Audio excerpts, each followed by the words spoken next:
So in 2018, it was my first season working at a holiday, destination, party island. And from that time, when I met all the other workers out there, young workers doing the same as me, that is where I met Natalie, who became a friend of mine. She was a fellow bar worker. And within 3 weeks of us starting that season together as workers, she had lost her life from a balcony fall. So to me, that was obviously really upsetting and heartbreaking, and something I'd never obviously experienced before. But yeah, to other workers out there, it was quite the norm. And that's why I decided to, make a change, really, try and do what I could do to prevent that from happening.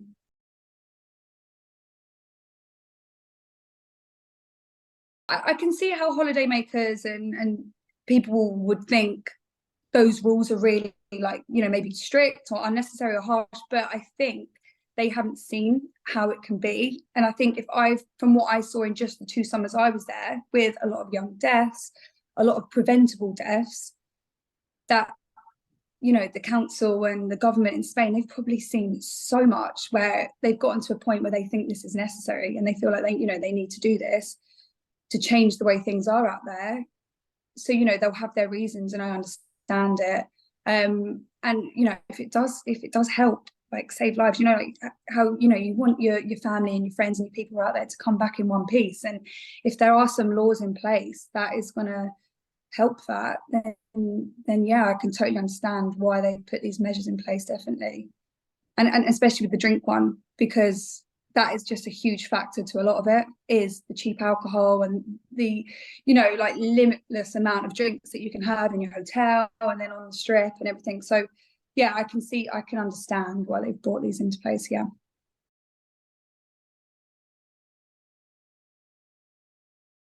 It was not long after Natalie that we then had the second fatality, and then there was a third fatality. And I just experienced so much death in just the 2 years I was working there.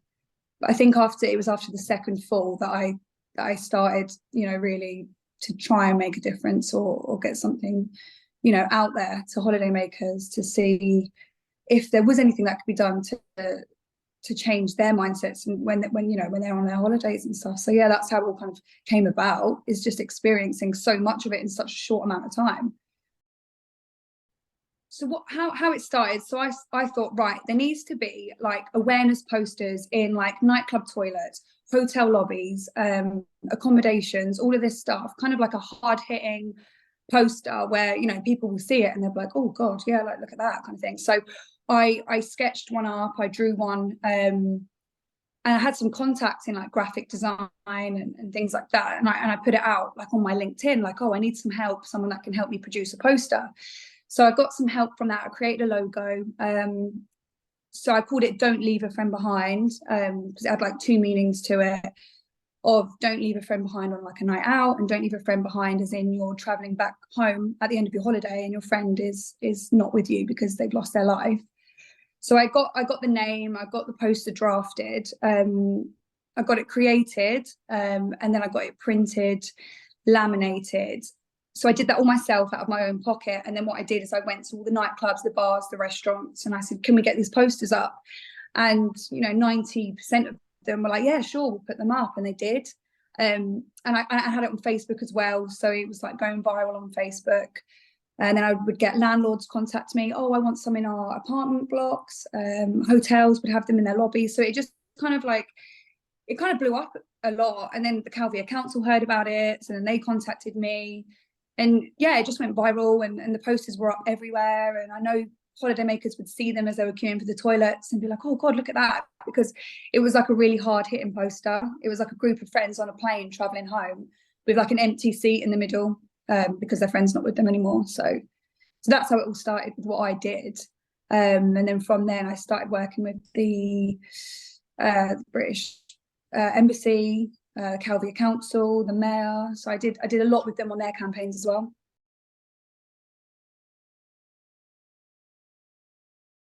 From 2018 to now, I can definitely see a huge change and improvement. Just and even from just the way like I understand in some bars in Mallorca, if someone was really drunk, I don't think like security and things would have made much of an issue. They'd probably just leave them there, just like drunk. But I feel like now there's kind of like a duty of care about it, where people would make sure that person's okay, or not serve them anymore. And I just feel like it's becoming more safe. That's the impression that I got the last time I went, which was last summer.